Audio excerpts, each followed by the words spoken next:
Les tricolores qui sont en train d'étinceler sur la dernière étape du Tour des Alpes et pourquoi pas aller chercher un magnifique doublé pour Nicolas Prodhomme et Paul Sexas.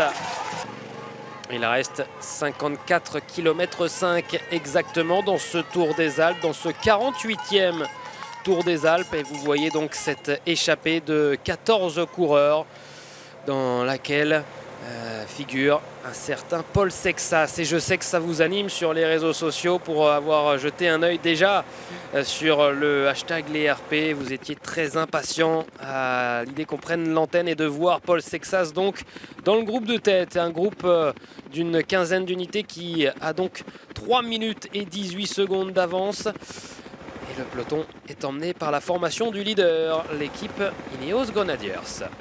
Oh. Alors même si Paul Sexas a perdu du temps, changement de physionomie en tête de peloton avec la formation Tudor de Michael Storer qui passe à l'offensive, qui accélère le rythme. Et pour l'instant, seul Thymen Arensman arrive à rester dans la roue.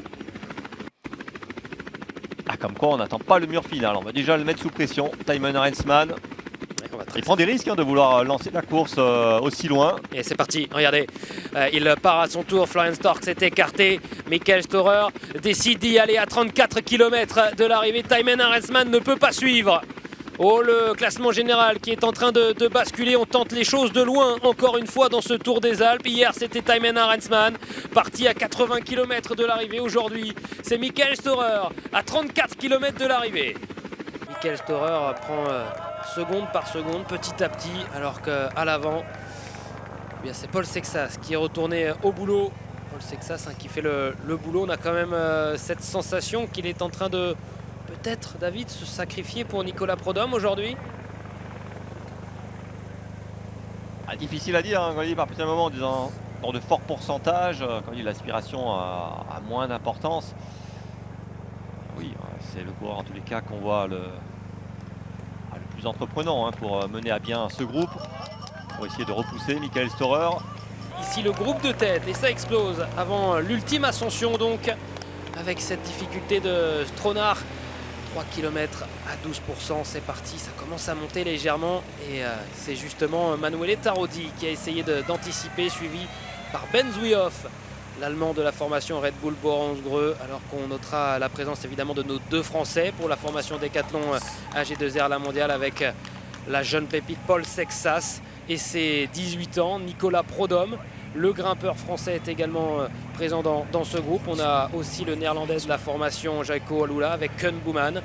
Et puis nous retrouvons Jacob Fuglsang, le danois de la Israel Première Tech, et Mattia Baïs, l'italien de la Polti Visit Malta.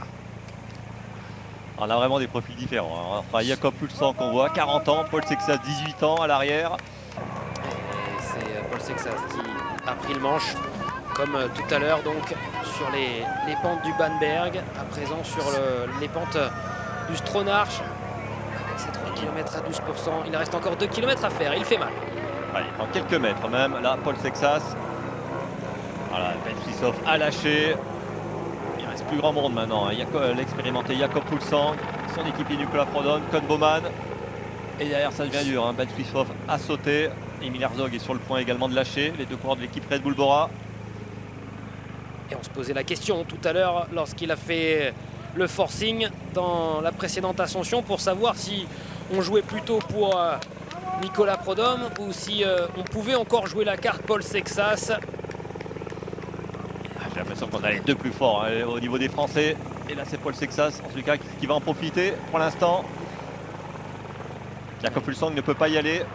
Et Michael Storer dans cette terrible pente. Ça y est, Nicolas Prodhomme est parti derrière.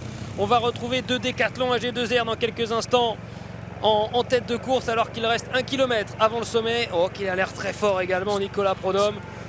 C'est ça, ouais. On le sentait vraiment fort. Il attendait le moment de voir si les adversaires pouvaient rentrer. Il a vu qu'il était le plus fort. Et même en toute logique, il va revenir avec Paul Sexas. Maintenant, quelle va être l'attitude des deux Décathlon AG2R? Est-ce qu'on va tenter de rester groupé? Est-ce qu'on va pouvoir basculer à deux? Est-ce que Nicolas Prodhomme, qui a l'air un petit peu plus tranchant dans cette fin de 5e étape, dans cette fin de semaine, va pouvoir garder Paul Sexas dans sa roue? Ouais, le problème c'est qu'il y a encore un coureur pas si loin, donc on peut peut-être pas se permettre d'être à deux. Si c'est c'est pas Paul Sexas, ça peut profiter à Nicolas Prodhomme. Allez, ça va basculer, les garçons. Les tricolores qui sont en train d'étinceler sur la dernière étape du Tour des Alpes. Et pourquoi pas aller chercher un magnifique doublé pour Nicolas Prodhomme et Paul Sexas. Encouragé par le public autrichien. 500 mètres de la bascule. Alors on voit Nicolas Prodhomme qui a jeté un petit œil derrière avec Paul. C'est vrai qu'ils aimeraient bien, je pense, finir à deux. Il ne faut pas qu'il y en ait un qui craque. Parce que Romain, ils sont encore sous la menace d'un Emil Herzog qui est à une vingtaine de secondes derrière. C'est toute l'Autriche qui s'est déplacée pour encourager nos Français. Allez Paul Sexas, allez Nicolas Prodhomme, ils sont à 400 mètres du sommet. Et que les pentes sont dures. Ouais, c'est interminable. C'est un peu moins dur sur le haut, mais on est toujours sur du 11%. Derrière la descente. Et puis ensuite, il y aura 5 km de plat pour allier la ligne d'arrivée. Paul Sexas à l'aise dans les descentes. Nicolas Prodhomme, ça va plutôt bien également dans les descentes techniques. Une plus longue adaptation à la sortie des juniors pour Emil Herzog que pour Paul Sexas. Mais évidemment, les adaptations express comme ça entre la catégorie junior et les pros, c'est rarement aussi, ça se passe rarement aussi bien que celle de Paul Sexas, qui est assez exceptionnelle quand on voit ses résultats. Et on a discuté, David. Ouais, on a eu un petit pouce de Nicolas Prodhomme.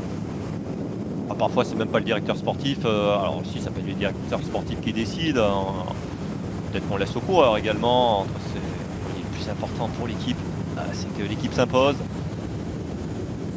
Difficile de dire quel était le plus fort. Ils sont vraiment sortis à la pédale de ce groupe de 15 coureurs. Il faudrait que la caméra puisse nous montrer ce qui se passe derrière. Ils se retournent malgré tout.